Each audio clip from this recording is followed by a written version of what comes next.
When it comes to getting into a top law school and getting significant scholarship money, it is a numbers game. Law school admissions is your LSAT score, then your GPA. Everything else pales in comparison. Today, I'm going to share with you what I would personally do if I wanted to get a full ride to law school and pay $0 in tuition. For those who don't know me, my name is Steve Schwartz. I've been teaching the LSAT since 2005, and I personally increased my LSAT score from a 152 to a 175. And the reason I put in all that work to improve my LSAT score by 23 points is because I knew that's what it would take to get significant scholarship money. I knew that's what it would take to get into the best law school possible. Now, of course, you can work on your application essays, you can work on your resume, you can get a job as a paralegal, you can work on studying for the unscored LSAT writing sample, but none of that is going to matter if you don't have the numbers to back it up.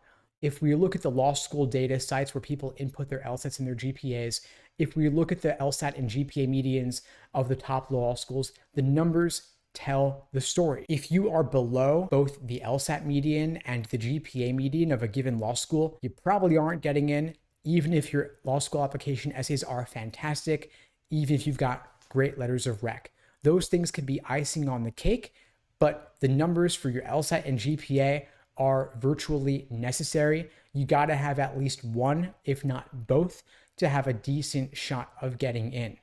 So as much as law schools say they're holistic, the numbers tell a different story. If we look at the top 14 law schools, their LSAT medians are all 170 to 175. Yale, for example, has a 175 LSAT median, meaning half of their students had LSATs above the 175 mark, half had below. For GPA medians, the T14 law schools are all 3.8 to 3.9. All this to say, if you had a 3.7 GPA and a 169 LSAT, your odds of getting into a T14 law school are not great. Of course, you can work to write better application essays, you can work to get better letters of rec, you can get internships and whatnot as a paralegal, but probably your time will be better spent retaking the LSAT. And yes, you could retake classes from undergrad to maybe boost your GPA a little bit, but one class from one semester of your average 4 years of undergrad probably won't have a significant impact. It's going to just be a drop in the bucket. On the other hand, however, you retake the LSAT, study more effectively, figure out what your weak areas are, you could get a significant increase in your LSAT that's going to weigh more heavily than all of undergrad combined. So if you were at a 165, you might have thought it's a pretty good LSAT score, but for a T14, it's still going to be below the medians. If you put in the work, you study hard, you retake, you could take the LSAT this year in August, September, October, or November. Imagine what you could do with 3 to 4 months of additional LSAT prep. If you can improve by 5 to 10 points, that would skyrocket your chances of getting in. And again, law schools will say they're holistic. They'll say they look at all the factors. They'll look at the entire application. And yes, they will look at it. If you don't try on your personal statement, if you don't try on the writing sample, if you can't even get together 2 good letters of rec, that's certainly going to hurt your chances a lot. But you got to have the numbers to start with as your foundation, and then you shift gears and focus on those other elements of the application. So I know a lot of you out there may have already taken the LSAT and you may have a score on record and you may be tempted to switch gears and focus on your application essays. But if you are below both the LSAT median and the GPA median of a school you want to go to, I'm sorry to say it, but it's likely just wishful thinking to think that your application essays are going to make the difference in tipping the scales for you to get in. You may be better off, as much as you may not want to, returning to the LSAT and thinking about what could you do differently going forward. Now, of course, the LSAT has a new format going forward. Logic games have been removed from the test and they've been replaced with a second scored logical reasoning section.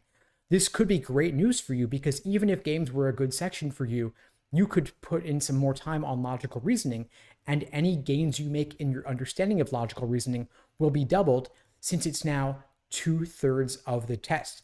Logic games may have been hit or miss for you, where one section you do great, but in another section of logic games, if you tank the game, you tank your whole score for the exam. In contrast, logical reasoning is bite-sized. You have 25, 26 individual questions. No one question will make or break you. So maybe you figure out, you know what? I need to short my understanding of necessary assumption questions. And that turns out that's one of the most common types of logical reasoning questions. The 3 most common types are necessary assumption, inference, and flaw. If you master those, that may help you to master this section. And of course, you're better off spending your time on the question types that show up most frequently than the rare ones like evaluate the argument that hardly ever show up, or parallel reasoning questions, of which there are only a couple per exam. Now, if you'd like my help in preparing for the LSAT whenever you're retaking it, there are a variety of ways that I could support you at LSAT Unplugged. You can check out the links below this video to find out more and to book a call with me and my team. We'd be glad to help you out. And in the meantime, I'll wish you all the best and take care.